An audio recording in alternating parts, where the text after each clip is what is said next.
Hello friends, welcome to Being Curious. I hope you all are doing well. Friends, at least once in a lifetime, mostly during the college placements, we have to start making our resumes. Looking behind what all the things we have done, we have learned, and the skills that we have achieved. Let that be our scores, our pointers, the medals that we have achieved in competitions, certificates we have done, or internships or projects, whatever we have done in our college time. And once the resume is prepared, we can keep on updating it and use it whenever required. So friends, resume is something that speaks about us in words. So we have to make sure that we make it as effective as we can so that the recruiters like it. Also, before starting our today's video, let me tell you the difference between a resume and a CV. Most of the people confuse between these two words, but friends, there is not a huge difference between them. A CV, that is a curriculum vitae, exceeds over a single page, while a resume is restricted to one page only.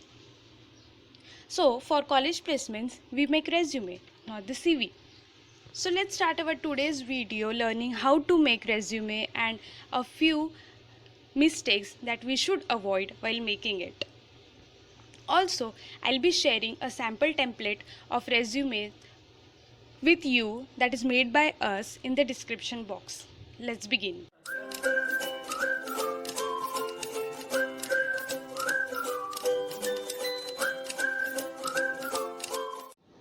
So friends, after listing down all the points and choosing a good template for your resume, the first step is to write down your basic information. That is your name, your email address, your mobile number, your department. Keep the font size of your name a bit larger. It is not compulsory to put a photo on your resume, but if you want, you can put a passport size smiling photo with a light background. Friends, make sure that the email ID you use is not fancy. For example, like lovelyprince143@gmail.com. Use professional email ID that resembles your name. Friends, recruiters don't like such unprofessional things on your resume, and this may subject to rejection at the very first moment. Then, adding to our next section, that is the academic details section. You can make the table in this way below your personal information. Put all the things in the reverse chronological order, that is your graduation first, then 12th standard, then 10th standard, and so on.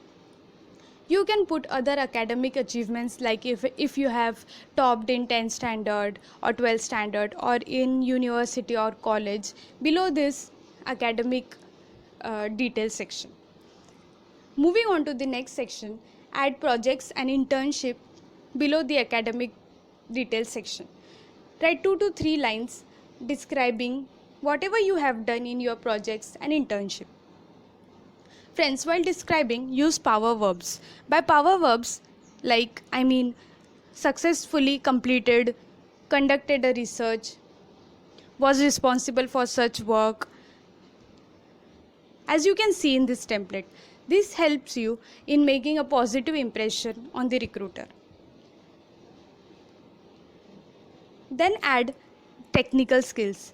Like if you have learned C++, Java, or any other coding language, or CAD CAM, Creo, etc., you can put this in technical skills section. Our next section is adding extracurricular activities. It is advisable to put the best thing first. For example, if you have organized an event in your college, or you have been a representative of some club in your college, you can put here. You can also put you working as a member of a committee, but note that here leadership gains more weightage than membership position. Putting this in your resume shows your leadership and management skills. Then add soft skills. By soft skills, I mean leadership skills, team working, communication skills, etc. Add 2 to 3 soft skills and not more than that. And last but not the least is to add your hobbies or interest in your resume.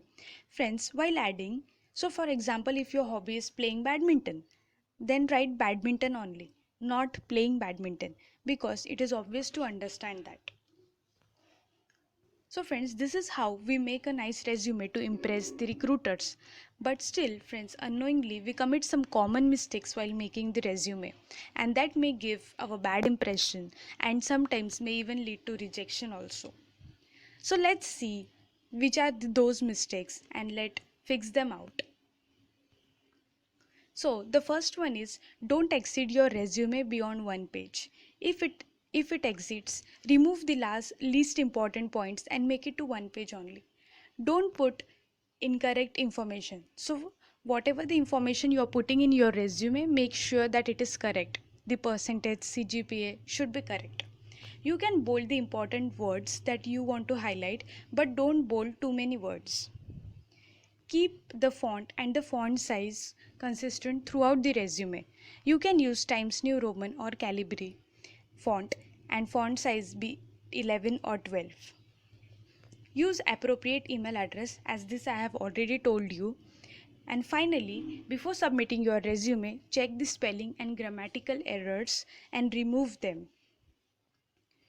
You can check the template made by us in the description box. So friends, that was all about today's video. If you find this video helpful, do like and share it with your friends and classmates. Subscribe the channel to get many more such videos. If you have any query, put it in the comment section. We would love to answer. Till then, thank you so much, all the best, and keep learning.